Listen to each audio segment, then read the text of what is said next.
We should very clearly make a distinguishment between nescience and ignorance so that people fully understand the difference between these two concepts. How many people even have heard the term nescience? Very few. This is a word that has practically been sanitized from colloquial English, practically been sanitized from the English language. And there's a reason for that too. There's two contexts to not knowing something. The first context is nescience. Okay? Nescience comes from the Latin. The prefix ne in Latin means not or not present or absent. Okay? And then sciere in Latin means to know. It's where we get the word science from. Okay? So you put them together, and nescience, it actually, those two roots form another word, nesciere. Nesciere in Latin means not to know, to not understand. But there's a connotation to it.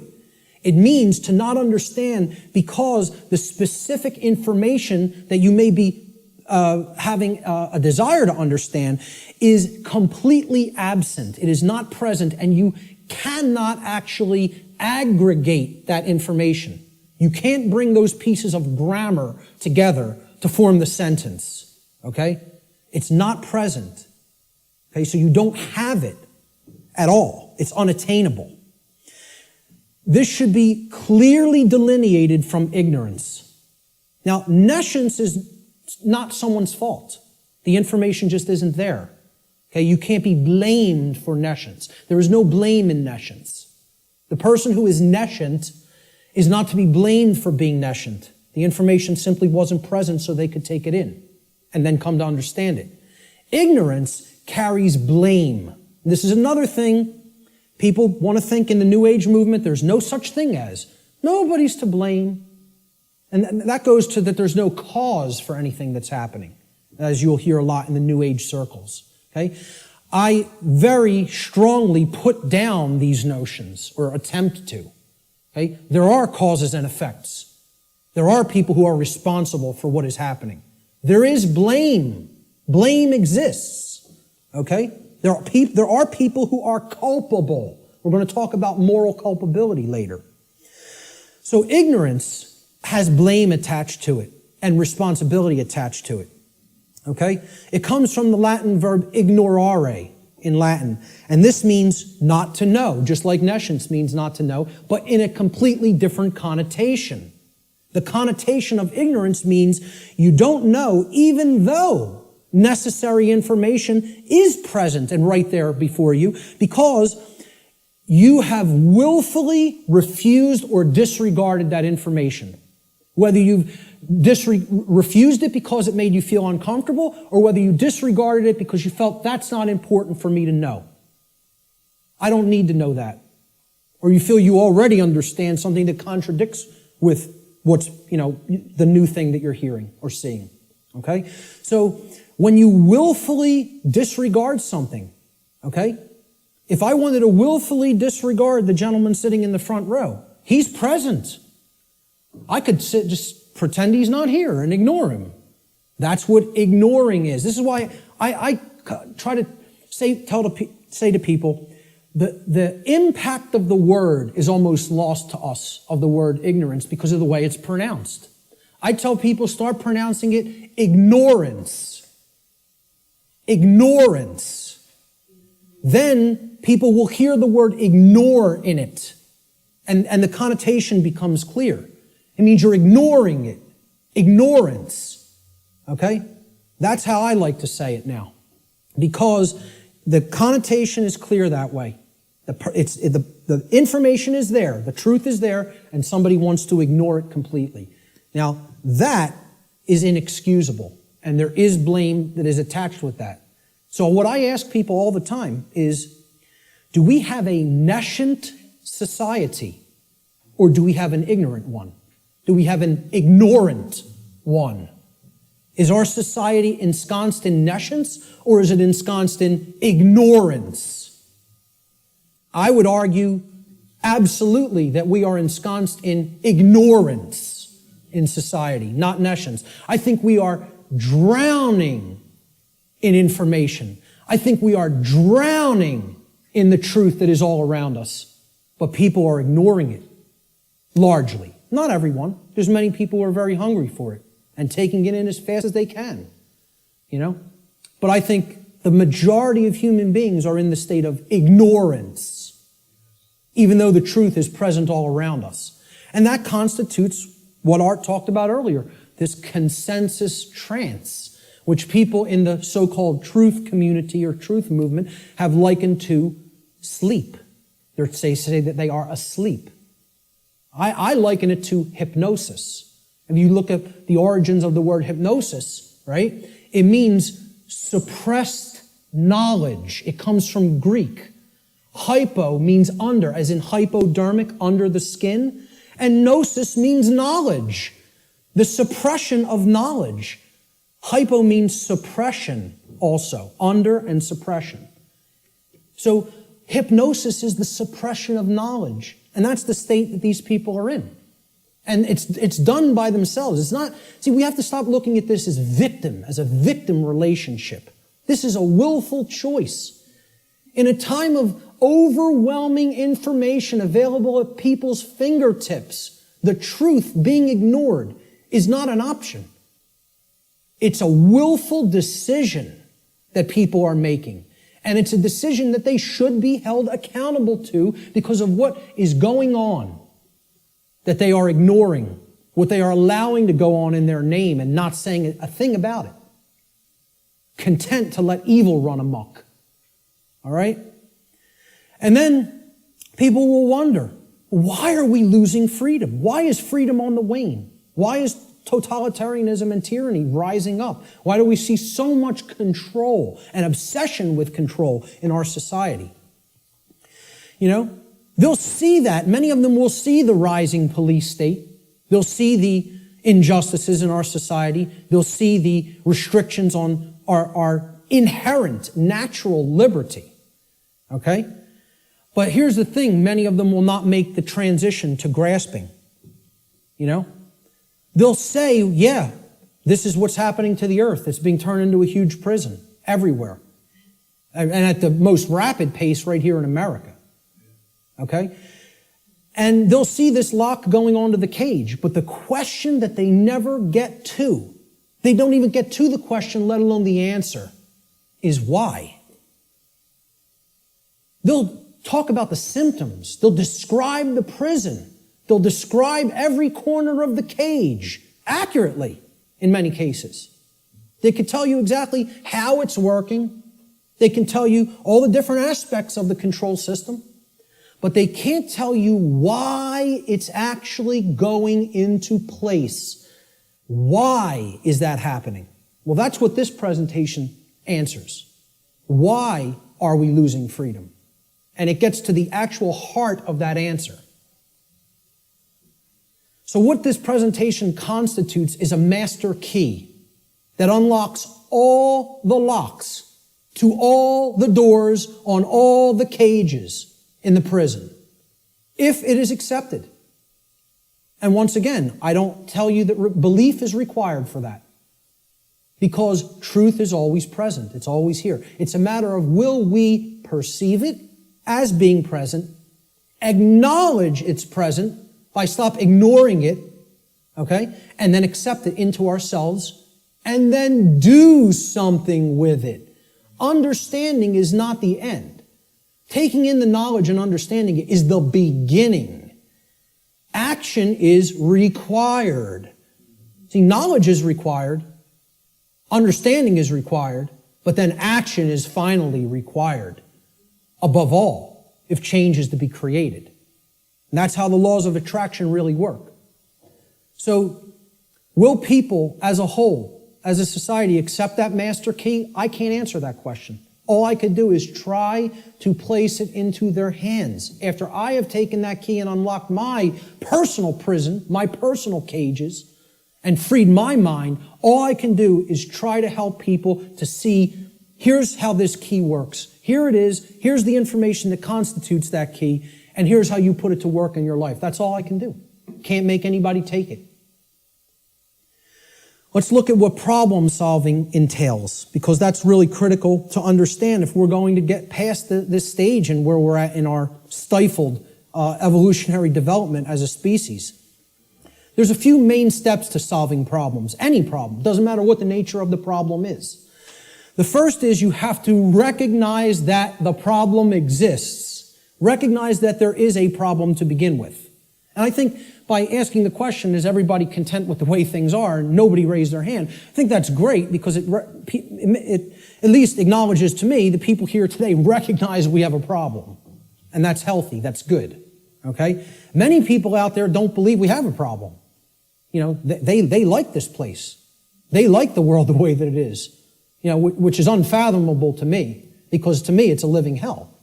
And that's not because of how my own personal life is going. I'm very content with my own personal life. I have no self-inflicted suffering in my personal life. I don't create problems for myself. My life goes on very well according to how I live it without hurting anybody else. The problem is other people. And that's another thing the New Agers won't acknowledge, and they'll flip out if you say that there's a problem with someone else. There are problems with other people, okay? And people will say people in glass houses shouldn't throw stones. My glass house has been taken down long since, long time ago, because I went through all that personal introspective work, and I dug deep into my subconscious and faced those problems and confronted them head on and healed them and came out of the mindset that I was once in. Okay? So, you know, people will say, if there's something you don't like, you're seeing in other people, that's something in yourself that you're seeing in them. This is New Age mumbo-jumbo nonsense. Okay? If you're not part of the problem, I'm not part of this problem. I can say that honestly. I'm not part of this problem. I can look at every single person, anybody who's watching this, and say, I'm not part of the problem that's happening on the earth. With all honesty and knowing that I am telling the truth with that. Okay? But see, at one point, I was part of the problem. And a big part of the problem. Okay? What I had to do at some point is stop doing this and pointing out and saying the problem lies elsewhere while I was still part of it.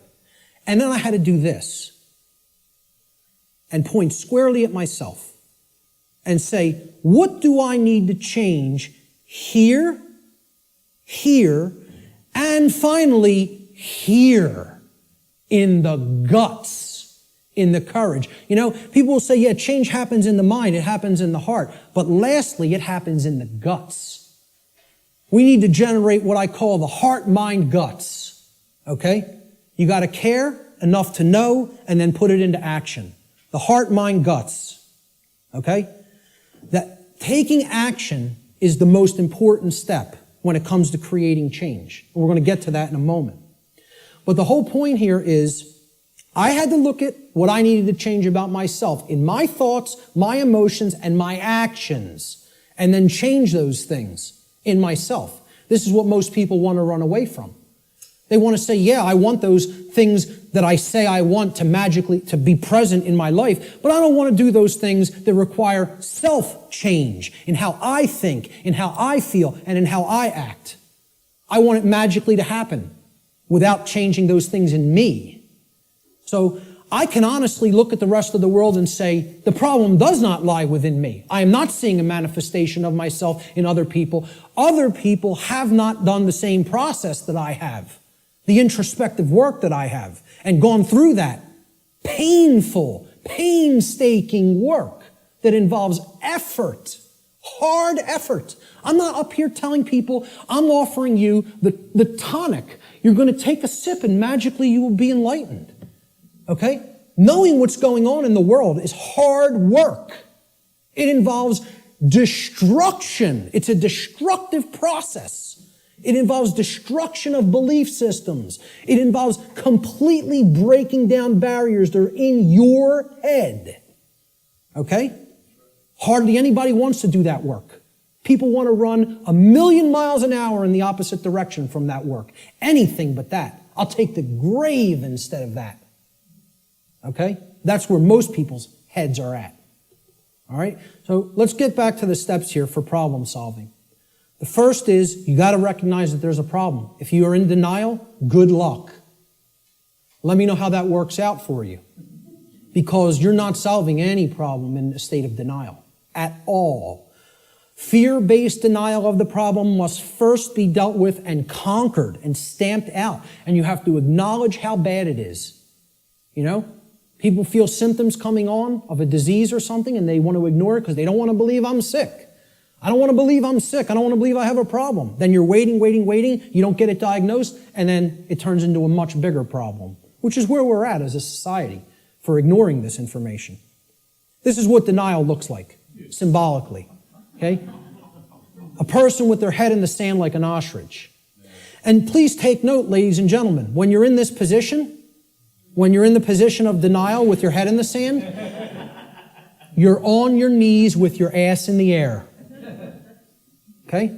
And I almost say it's amazingly synchronistic that the human body was designed like that. That in order to put your head in the sand, symbolically, so to speak, you have to be on your knees. Okay? And that's where most of our society is at. They're on their knees. And in that state of denial. The second step to problem solving is to recognize that the symptoms that are being displayed, the symptoms you are seeing, are merely effects of underlying causal factors. You can't treat symptoms and solve a problem. It's not possible. That's not how problem solving works. You have to get to what caused the problem. Okay? Instead of simply treating symptoms, make an accurate diagnosis of the causes of the problem. So what does the word diagnosis mean? Diagnosis comes from Greek. The preposition dia, transliterated there in the parentheses, you see it in Greek script. Okay? It means through or by way of. So by a method, by a particular method. All right? And the second part of diagnosis is the Greek noun gnosis. Gnosis means knowledge in Greek. So what a diagnosis means is through knowledge or by way of knowledge. You're going to solve the problem by way of knowledge. There is knowledge that acts as the requirement to solving the problem and getting what you want. And here's another thing, and I'm going to keep going back to this. It's going to be like an undercurrent in this. Because the New Age community, I'm going to become a more outspoken opponent of New Age ideologies because they are lying to people, whether it be through direct, willful deception or whether it be through useful dupes and useful idiots. They are telling people things that are completely inaccurate to how things really work. All right? Because they want to keep people suppressed and non-active. They want people in acceptance mode of everything. Accept, never rebel. Okay? Don't take action. Just observe, just watch. You'll hear all of these things in the New Age movement. Okay? The reason I bring it up is because when you even say the word knowledge to some New Agers, they almost take offense. Because what the New Age is becoming is the new modern day variant. It's a new form of what's known as solipsism. We're going to get to what solipsism is in a little while. Okay? But essentially, people don't want to hear that knowledge is what is required. Because the attainment of real knowledge, not pseudo-knowledge, real knowledge, requires work. It requires effort. It requires reading. It requires listening. It requires watching. And you know what most of all it requires that people don't want to give up? Who can tell me? Time. Thank you, sir. It requires time. There's one of the currencies people don't spend, on many things that they don't feel they can get immediate gratification from, which is why immediate gratification is so stressed in our society by the control system. That's what keeps people in their ignorance. So a diagnosis means if you're going to get well, you got to have the knowledge of the underlying causal factors that led to the creation of the symptoms. You're not going to treat the symptoms and get well. You got to have the knowledge to get to the causal factors, to find out what cause put this into effect. And we're going to talk a lot about cause and effect.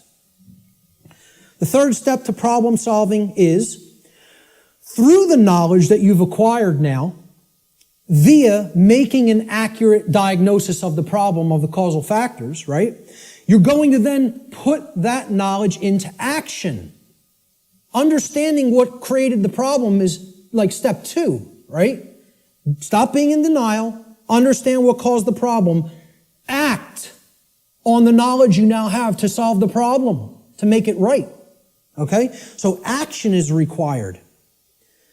We make the diagnosis, then we have to take the required action necessary to rectify or to set right, which is what the word rectify means, the causal factors that led to the manifestation of the problem.